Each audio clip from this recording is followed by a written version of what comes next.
mga tilapia, ako ito sa di Governor Vince Dominguez kung sa paghimo sila ng secret na sauce.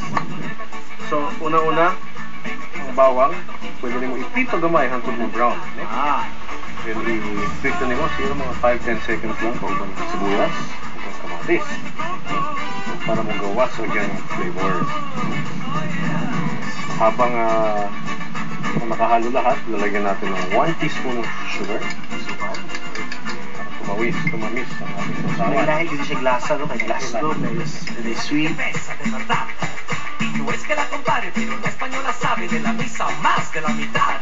So, nasa yung cilantro.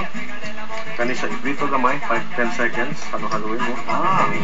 Mag-caramelize yung sugar. Halo the sugar. Last, ilalagay mo ang toyo.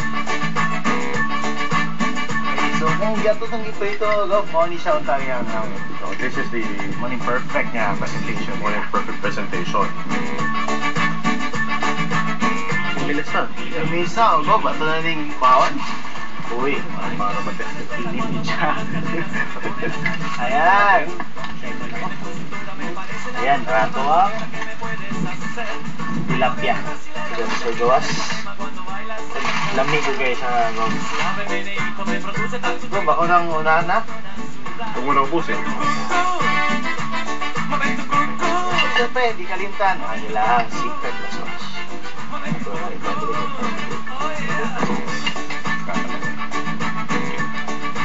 Init. Lamig, ayaw po. Ayos. Okay, only in Sarangani na din siya. O, siyempre, kung napa mo yung mga unique o lamig na recipe para sa recipe ni Gob, sulat lang mo din eh. Okay, Gob, daghang salamat, Gob. Kasi gusto mo i-imbita itong mga televiewers na mo, anhi din sa Sarangani, o kung sila ay na makita dire. Wala akong gusto imbitahan ng tanan. Nagatanaw karong adlaw. Magbisita sa Sarangani province, no? Sarangani, ilados sa mga white sand beaches. Natin mga river tubings na river tubing natin, pinakamalinis sa sapa sa buong Mindanao. Nakagire. Nakagire. Kaya isang paraiso na tinatawag natin Sarangani. So, gusto lang nature, nakagire. Okay, so hanggang sa sunod na luwag niyan, go, mga unta. Thank you. Al compadre sevillano, al compadre colombiano, el pizarrero no se puede aguantar.